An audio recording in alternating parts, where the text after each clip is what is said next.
Hello gamers and welcome back. I'm Rob, of course, or Warjack if you want to call me by my in-game name. We're going to be reviewing the first set of cards that have been announced with the Hearthstone's upcoming expansion. Really excited to be going over these. There's a lot of cool new features, or I didn't say features, but new mechanics that are coming, and some of the cards that we're going to talk about are going to highlight them. So without further ado, let's get into it. We talk about the cards for basically the first time for you guys who are unfamiliar with how we do our card reviews. Again, haven't been able to play with any of these cards yet, have no idea. This is just our first take on them, what we think, and pretty much we go on from there. So 6 mana 0/3 legendary mage staff, Illusionist. At the end of your turn, draw 3 cards. So very powerful. I think this is very powerful. My first gut tells me combo, right? Because we think about like quest mage and it's all about drawing cards and getting into the sorcerer's apprentice and all that, but basically you're drawing 4 cards a turn because this draws you 3, and then at the start of your turn you draw 1, so you're drawing 4 a turn, which is basically half the amount of cards your hand is able to hold because you max out at 10.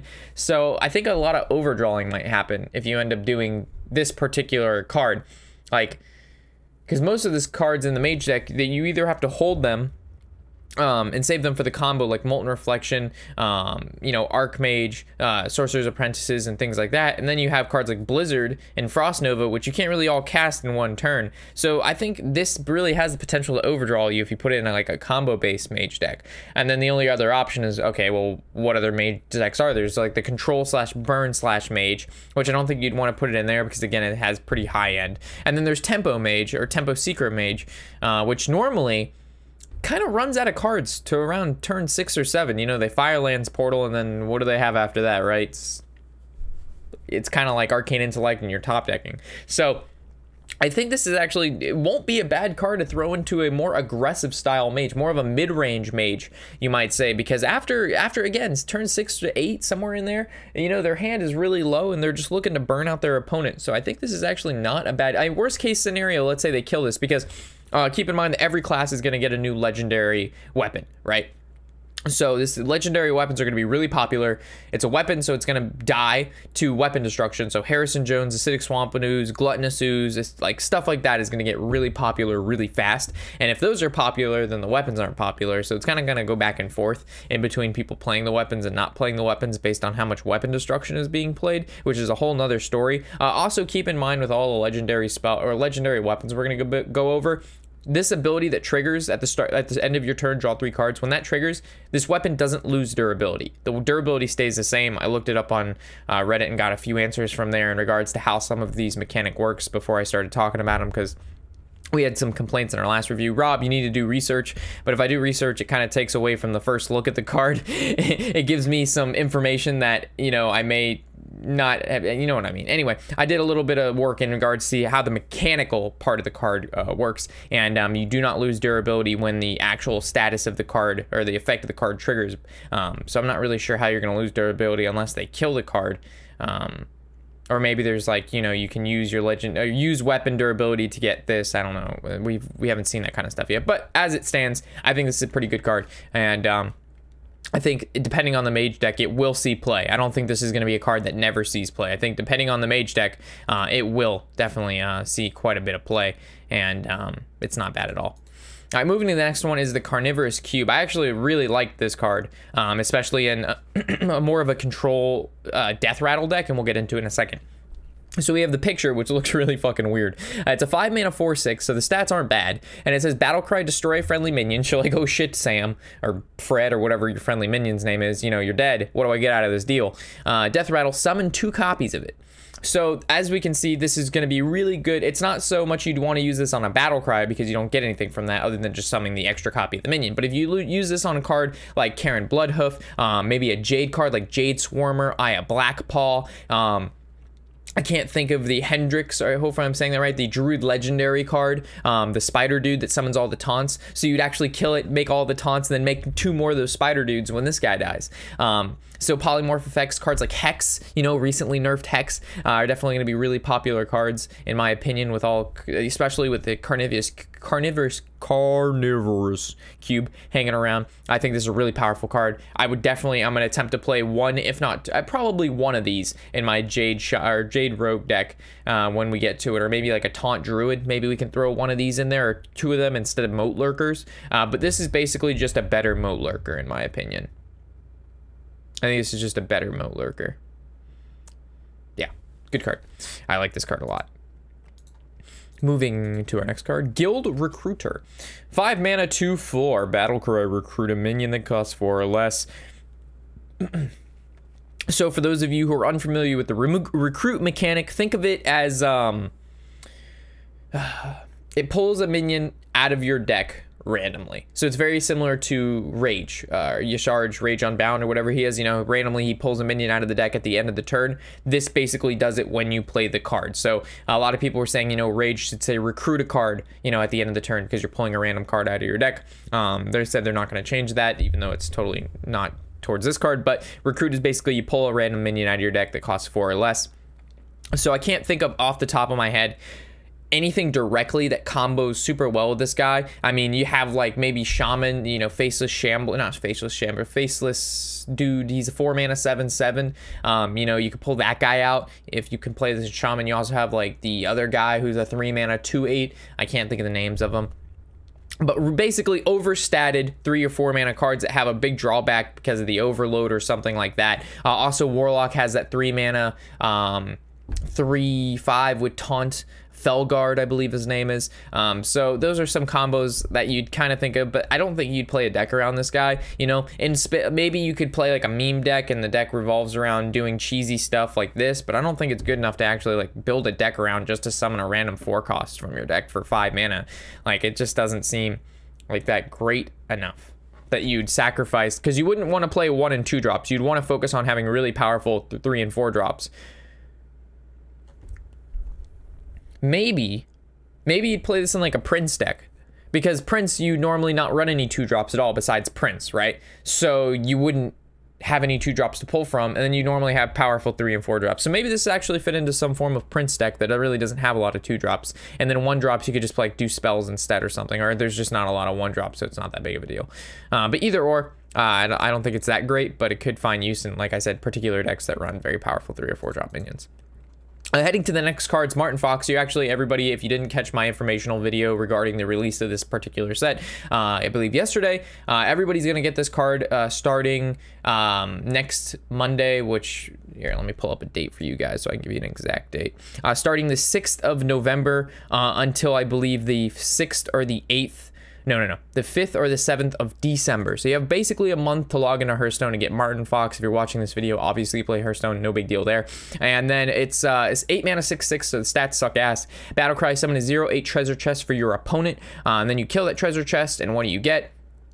You get these particular cards right here. Hopefully I had brought open a big picture. Hopefully you can see it on this screen. This is the biggest basically I can make it. I wasn't going to pull out each and every card because I couldn't find a picture of that. But you get the Golden Cold Blood. We kind of went over this in the intro video. All of these cards are exceedingly powerful. I'm not going to go over all of them in general. But yeah, they're all powerful. It seems like a decent free card that you could get, right? You mean, you log on, you get a free legendary, and the legendary is not absolutely dog shit, right? So it's kind of a win-win for you. You log in, you get a free legendary, bada bing, bada boom. Happy sauce for everybody. Happy sauce for everybody. I'm moving to Crushing Walls. The Control Hunter is gonna return, guys. It's coming. No, it's definitely not coming. The only thing getting crushed is the Hunter class. So 7 mana, destroy your opponent's left and rightmost minions. So basically, it's a 7 mana, kill 2 cards. Your opponent. So first of all, too much mana. 7 mana to destroy 2 minions sucks. I don't even care.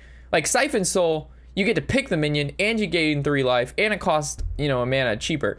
And then and Siphon Soul was for the longest time not even played. It was considered like one of the worst removal cards in Warlock. Like the old locks, no one wanted to play Siphon Soul, and if anything, you'd play 1, you know. So Crushing Walls is just even worse than that, and it's an epic, which makes it even worse. Like, why would they make this shitty card an epic? Because Blizzard, you want to open up the pack and you get the good, and then you pull out the dog shit. But anyway, it's easy. And on top of that, like, if you're going to play a high premium to destroy a creature, make it so your opponent can't really play around it that well because you're paying mana. You're paying high cost mana. You're paying a lot of mana to be able to do something big, right? You don't want your opponent to be easily able to play around cards like this. Like at least Meteor, you can play it around in a little bit, but it doesn't cost 7 mana. It costs 6 mana, and it has a better ability than this, of course. So this is just a shitty hunter card for a shitty control hunter that doesn't exist because it's shitty. 2 mana Hunter Secret. We always get them dank tank Hunter Secrets coming in here. What do we got? We got a when a enemy attacks your hero, so very similar to cards like Misdirection and Explosive Shot and Bear Trap and things like that. Summon a 3-cost minion as a new target. So before, at least we get Bear Trap out of the deal. You know, it would summon a 3/3 bear. You could play around stuff. Now it's just summon a random 3-cost minion. It could be anything, you know. So it's like,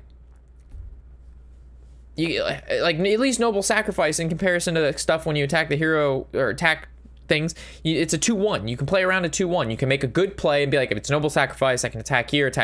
You know, it's just going to be a 2/1. With this card, you're like, all right, if it's Wandering Monster, you know, it could be a fucking 1/1, could be a 2/1, could be a 3/1, could be a 3/2, could be a 3/3, could be a 4/4. Who the fuck knows with random cost minions? So I don't like this card. I think this card, I don't like it's probably not that bad of a card, but I don't like the fact that it's random.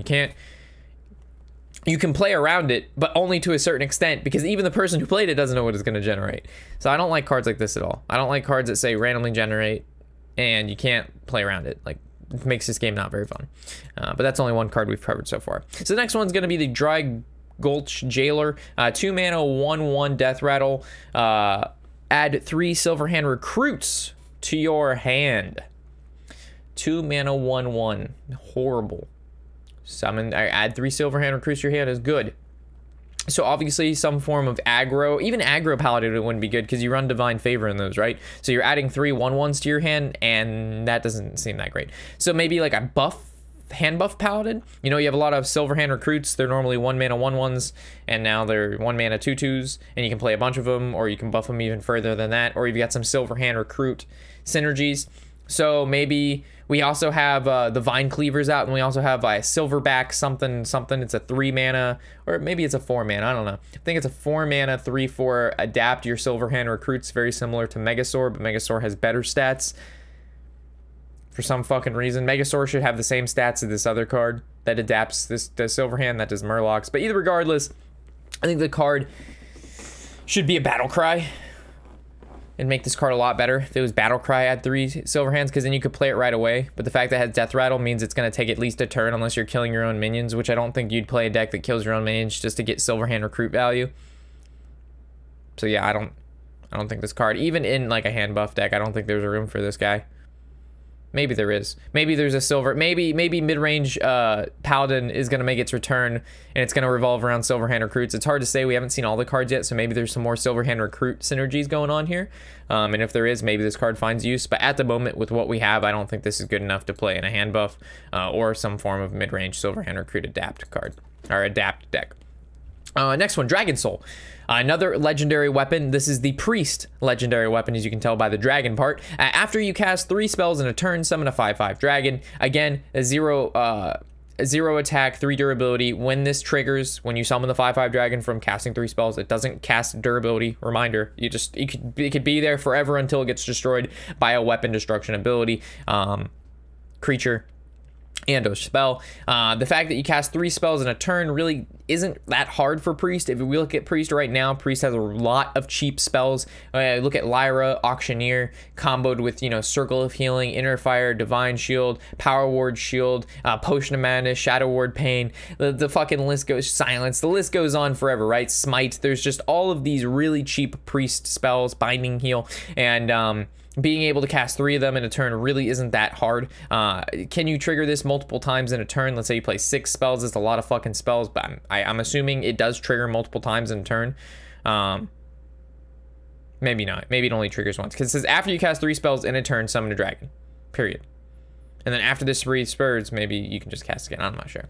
But either way, triggering this effect once, not that hard. Triggering it twice, probably a little bit more difficult. But the fact that it sticks around forever is really good. But then again, if a lot of people are playing Dragon Soul, a lot of people are going to be playing Weapon Destruction. And if a lot of people are playing Weapon Destruction, nobody's playing Dragon Soul. And the vicious cycle will continue. I like the legendary weapons a lot. I think it adds a little bit of diversity to the game. I've been pushing legendary weapons for fucking ever now. Ever since I think like GVG, I've been like, you know what, they need to give Mage a legendary weapon, Priest a legendary weapon, Warlock's legendary weapon type things, and the weapons need to do really cool shit. I've been pushing that for a fucking ever. I haven't mentioned it in a little bit. Normally every review I think we mention something like that. So it's about time we got something. I mean, it only makes sense, right? Eventually they're gonna have to make something like this. So it's really cool. I'm really looking for the warrior one. Hopefully the warrior one is Big Bang Boosh. All right, so heading on over to our next card. This is the next ability that I've been pushing for a long time. I'll say, like, you know, cards are good. For example, in the early game, you know, when you build a deck, you're going to have cards that are really good in the early game. You're going to have cards that are good in the mid game. You're going to have cards that are good in the late game. Normally, those cards can't really leave that category of being good in particular times of the game. You know, drawing a Firefly on turn 10 feels like shit. The card is only good on turn 1, turn 2 in the early game when you're competing for board and you don't have a lot of mana. And then, you know, you draw your really heavy shit and you're like, I can't play this until like 6 turns and I'm going to be dead by then. So I was like, all right, why don't they make more cards that are less linear and only good at certain times and more, you know, like a variety based where you can play them, you know, let's say you play on turn 1 and it's not as powerful as if you were to maybe play this card later on in the game. So you can choose, you know, do I want to save this card for value or do I want to play this card now? And that's exactly what this card does right here. So basically it's 1 mana, deals 2 damage to a minion. But if you happen to gain 3 armor before you use this card, it actually upgrades the card while it's in your hand. So let's say you play, I don't know, Earthen Scales, or you play Malfurion and you gain 3 armor, it actually upgrades and it's a 1 mana, deal 4 damage now to a minion. And then if you again gain 4 more armor or 3 more armor on top of that, it actually is a 1 mana, deal 6 damage to a minion. I think it's good that it does it to a minion because if it did it to face, it'd be broken. A 1 mana, deal 6 to face.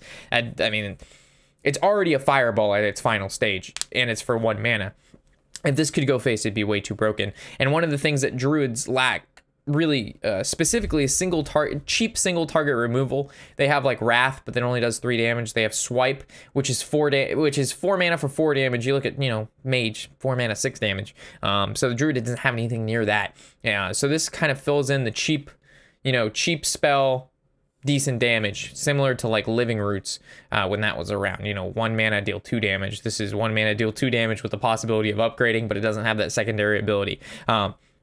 It's a really, really cool card in my opinion. I like this a lot. Again, I don't know if you, like, let's say you cast Feral Rage. Feral Rage gives you 8 armor in 1 turn, so I'm not sure if this would upgrade twice or it would upgrade once because you met the requirement and then it, you know, waits again until you gain 3. But if you gain 8 at one time, I'm not sure if it would upgrade just all the way to its final form. Haven't played with the card, not sure yet, and I don't think asking anybody on Reddit's gonna help. But you guys get the point. I like cards like this a lot because in the early game it does very little. In the late game, it does a lot more, and it kind of can be used accordingly. Moving to our next card, we have the Kobolds Illusionist, the 4 mana 3/3. Let's mention this is a rogue card. Rogue filling in that 4 mana slot. It used to be up to Tomb Raider, always Tomb Raider. Tomb Raider was Bay, it was life. It was a 4 mana 5/4, gain a coin. So good for Rogue. Now we're getting Death Rattle, summon a 1/1 copy of a minion from your hand. I really, really wish this was a battle cry because it was a battle cry. You could like go with like Kobold into like Malagos, right?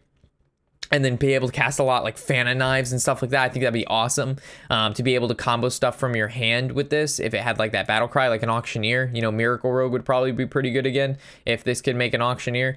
Very similar to how powerful Barnes was if Barnes pulled the Auctioneer on turn 4. But the fact that this is a Death Rattle, you know, it could summon a Jade card and Aya, stuff like that. But it really doesn't like, it's very slow.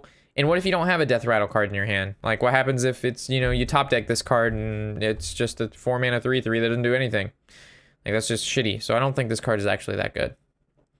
Like it's good if you have a Death Rattle in your hand and if it's really bad if you don't. Maybe it actually, I'm going to rate this like half and half, right? Like it's going to see play. It's not going to see, all right, it's not going to really see any play at all because no one plays Death Rattle Rogue besides people like me. And people like me, if they happen to get this and they play it in their deck, they're definitely going to play this card in their Death Rattle Rogue deck, which I will test it. And it'll work really well some of the times, but it'll also be really bad some of the times. So it's all going to depend, of course, on the deck. And if they can pull off it really, really soon versus really late. The next card we're going to talk about, the Warlock Legendary, guys. This card probably sucks ass. But it is super fucking cool. Like super cool. Cooler than cool. Mega cool. All right. So it's a 6 mana 3/6 taunt. Death Rattle, add the first seal to your hand. So for stat wise, 6 mana 3/6, it's pretty bad. It's pretty bad. It has taunt, which makes it a little bit better, but it's still pretty bad. And it's a Death Rattle, which means it can be polymorphed hex. You know, it can be dealt with so you don't get the seal, which is bad. So if you spend a lot of mana for a card that's not really that great and then they hex it, it feels even worse. But if it doesn't die, or if it dies normally, I should say, you get the seal. The seal says summon a 2/2 demon, add a second seal to your hand. So you're paying 5 mana for a 2/2 demon. You're like, what the fuck? You already paid overpriced for the original minion, overpriced for the first seal. But, guys, look at the second seal. The second seal adds a 3/3, and then it gives you a fourth seal, which gives you a 4/4, and it gives you a fifth seal, which gives you a 5/5.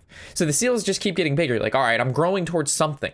What am I getting here? I'm putting in so much fucking mana. I'm making seals. I better get something fucking huge. It must be thick, super thick, nasty. Look at the final seal. Is a 5 mana. Summon a 6/6 demon. Finally, we're at some fucking decent value. A 5 mana 6/6 demon. You'd never normally play that in your deck, but if it's part of like some sort of combo, we got to get to it, right? We're getting to it, all right. The final seal.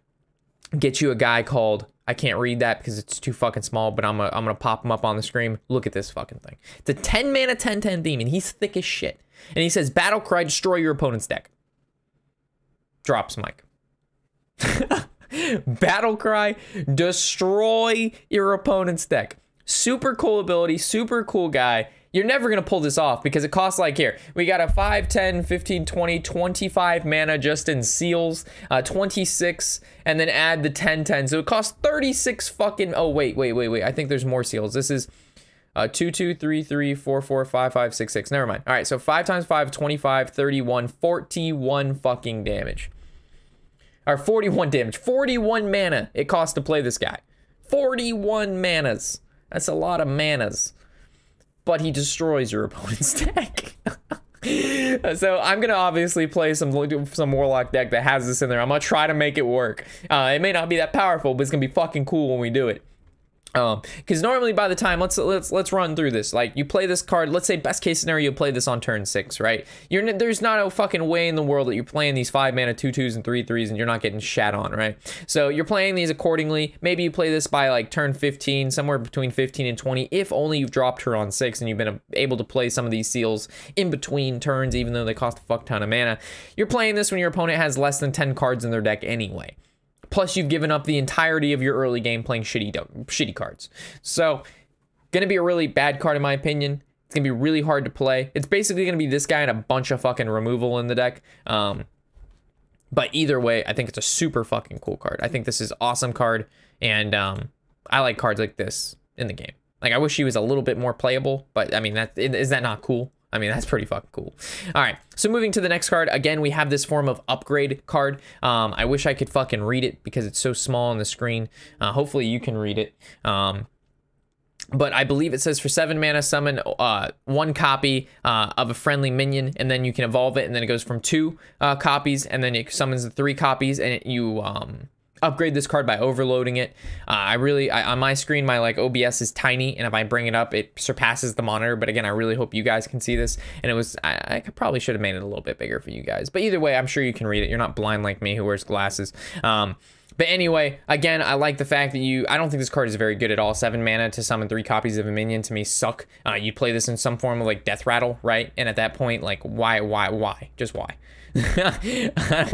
Like, you get three 7/7s for 7 mana after you've maybe I don't know, maybe, probably not. It's probably like a 2.5 on my scale out of 5. It just doesn't seem that reliable.